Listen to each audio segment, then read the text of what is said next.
Siphinde sinamukele bafundi kwa-Alternative Learning Academy lapho sinipresenta khona i-Life Sciences ngesiZulu. Namhlanje sizobe sikhuluma nge-structure se-DNA ukuthi ime kanjani, itholakalaphi, isebenza kanjani. Alright, ivideo yethu yokuqala lena ningaqhubeka nilalele eyesibili, sobe sichaza nje kahle ngoba ithatha isikhathi. Siyazama ukuthi ama-videos ethu angabi made ngoba sifuna ukuthi abanye benabaningi ngamadatha bayithole sebenama-video amade kufanele bawa-download ukuze ukwazi nje ukuthi uma unaleyo airtime ukwazi ukuthola lawo ma-video uwabuke ukwazi ukuthi usizakale. Now i-DNA yethu itholakala kwi-nucleus of a cell nakwi-mitochondrion kwi-animal cell.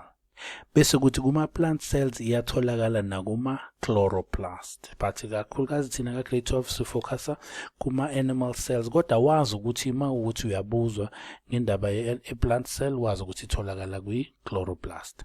Okay, i-DNA yethu iba ne-shape yokutwisteka noma yokutwisteka esiyibiza nge-helix.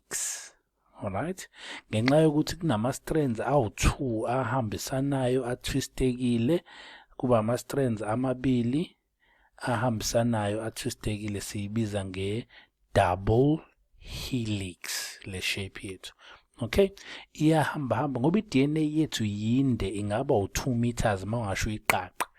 Ukuze ikwazi ukufitha kwi-nucleus kumele igoqeke izifithe lana. So into yokuqala iqala iyenze igoqa around ama-proteins esiwabiza ngama-histones, Histone,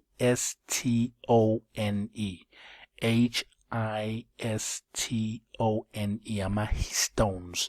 So igoqa around lawo ma-proteins lawo, bese iphinde iyayigoqa futhi iroundise kube sengathi ile twist le, bese emva kalokho futhi iphinde igoqe futhi okwesibili ukuze ibe kanjena, igcine isifoma ama-chromosomes like this. Lesi strand lesi sizofoma ile party le yalo X. Into eyenzeke kuyaye kube ne-copy yale strand eyenzekalayo during i-process esiyibiza nge-DNA replication.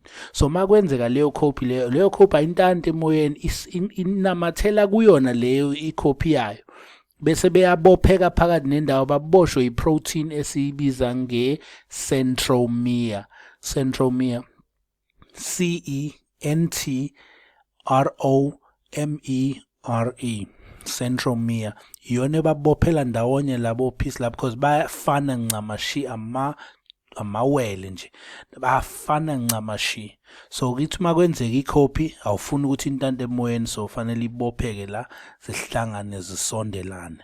Alright, so lana ke masisi kufomeke kanje siwabiza ngama-chromosomes. Kubalulekile ukuthi ama-chromosomes afomeke ukuthi i-DNA ingahlezi nje intanta emoyeni iqaqekile kanje, ngoba kungenzeka idamageke noma kungenzeka iphutshuke iphume la kwi-nucleus, because i-nucleus iney'mbobo esiyibiza ngama-nucleopores. Alright, so mayigoqana kanje kuyayisiza ukuthi ingalimali, ingadisturbeki by other processes going on kwilokhuzana kwi-cell. So kubalulekile ukuthi ithathe le shape le.